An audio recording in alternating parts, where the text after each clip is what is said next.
Hello guys, welcome back to my channel. അപ്പോൾ നമ്മുടെ ഇന്നത്തെ റെസിപ്പി എന്താണെന്ന് നോക്കാം. അപ്പോൾ നമ്മളിന്ന് കുക്കിംഗ് വീഡിയോ ആണ്. അപ്പോൾ എന്താ റെസിപ്പി എന്ന് നോക്കിയാലോ. ഇത് സവാള വടയാണ് കേട്ടോ. അപ്പോൾ സവാള വടയെന്ന് പറയുമ്പം എല്ലാവരും വിചാരിക്കും ഉള്ളിവടയാണ് എന്ന് വിചാരിക്കും കേട്ടോ. അപ്പോൾ സവാള വടയും ഉള്ളിവടയും രണ്ടാണ് കേട്ടോ. അപ്പോൾ അതൊക്കെ നമുക്ക് എറണാകുളത്ത് ചെന്നാലേ മനസ്സിലാവുള്ളൂ കേട്ടോ. അപ്പോൾ നമ്മുടെ നാട്ടിൽ ഈ ഒരു ഒറ്റ സാധനമേ ഉള്ളൂ, ഉള്ളിവടയെന്ന് പറയുന്ന സാധനം മാത്രമേ ഉള്ളൂ കേട്ടോ, മാവൊക്കെ വെച്ചിട്ടുള്ളത്. അപ്പോൾ ഉള്ളിവടയും സവാള വടയും രണ്ടാണ് കേട്ടോ. അപ്പം നമ്മൾ ഇന്ന് സവാള വടയാണ് കേട്ടോ ഉണ്ടാക്കാൻ പോകുന്നത്. സവാള വടയും ഉള്ളിവടയും കൂടെ ചേർന്ന ഒരു വടയാണ് കേട്ടോ നമ്മൾ ഉണ്ടാക്കാൻ പോകുന്നത്. അപ്പം വളരെ സിമ്പിളായിട്ട് ഉണ്ടാക്കാൻ പറ്റുന്നതായിട്ടാണ് കേട്ടോ. കുട്ടികൾക്കൊക്കെ കൊടുക്കാൻ വൈകിട്ടത്തെ ചായക്കടിക്ക് അടിപൊളിയാണ് കേട്ടോ. ഇനി കടയിൽ പോയി മേടിച്ച് നമ്മൾ കൊളസ്ട്രോൾ ഒന്നും വരുത്തി വെക്കണ്ട. അപ്പം നമ്മുടെ വീട്ടിൽ തന്നെ ഉണ്ടാക്കി നമുക്ക് അടിപൊളിയായിട്ട് കഴിക്കാം. അപ്പോൾ എങ്ങനെ ഉണ്ടാക്കി നോക്കിയാലോ.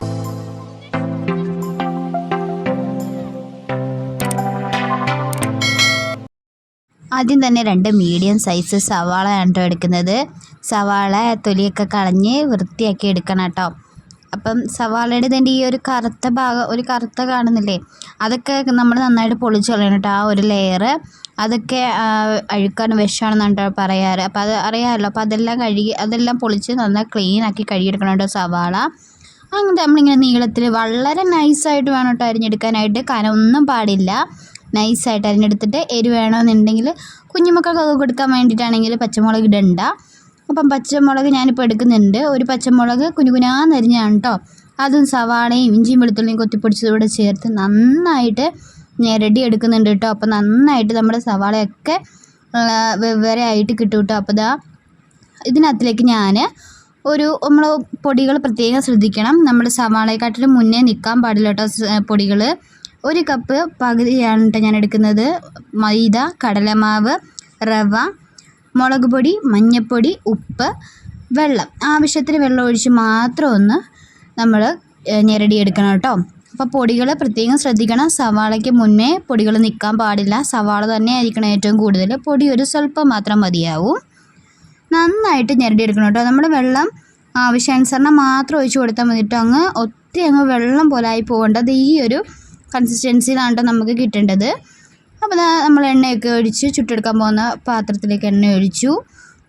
എണ്ണയെല്ലാം തിളച്ച് വരുന്ന സമയത്ത് നമ്മൾ കൈ കൊണ്ട് നന്നായിട്ട് പരത്തി നൈസ് പരുവത്തിലാണ് കേട്ടോ പരത്തിയെടുത്ത് നമ്മൾ എണ്ണയിലേക്ക് ഇടേണ്ടത്. ഉള്ളിവടയുടെ ആ ഒരു കനത്തിലൊന്നും ഇടാൻ പാടില്ല, അപ്പോഴത്തേന് ഇത് കൊള്ളാതെ ആവും കേട്ടോ.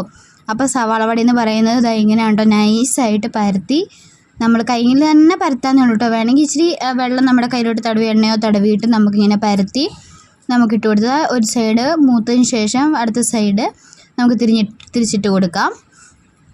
അങ്ങനെ ഓരോ സൈഡും തിരിച്ചും മറിച്ചും നമ്മൾ മൂപ്പിച്ചെടുത്തിട്ടുണ്ട് കേട്ടോ. നന്നായിട്ട് മൂക്കണം കേട്ടോ, എന്നാലേ നല്ല മൊരി. ഈ റവ ഇട്ട് കൊടുക്കുന്നതിൻ്റെ കാര്യം നന്നായിട്ട് ക്രിസ്പിനെസ് ആയിട്ടിരിക്കാൻ വേണ്ടിയിട്ടാണ് കേട്ടോ നമ്മൾ റവ ഇട്ട് കൊടുത്തത്. അപ്പോൾ നമ്മുടെ സവാള വട ഇത്രേ ഉള്ളൂ കേട്ടോ. വളരെ എളുപ്പത്തിൽ തന്നെ ഉണ്ടാക്കാമെന്ന് നിങ്ങൾക്ക് മനസ്സിലായല്ലോ. അപ്പം എല്ലാവരും ട്രൈ ചെയ്യണം കേട്ടോ. ചായയുടെ കൂടെ തേയിലവെള്ളത്തിൻ്റെ കൂടെയൊക്കെ നമുക്കിത് കഴിക്കാം കേട്ടോ. ഈവനിങ് സ്നാക്സ് ആയിട്ട് അടിപൊളി, ഭയങ്കര ക്രിസ്പിനെസ് ആണ് കേട്ടോ.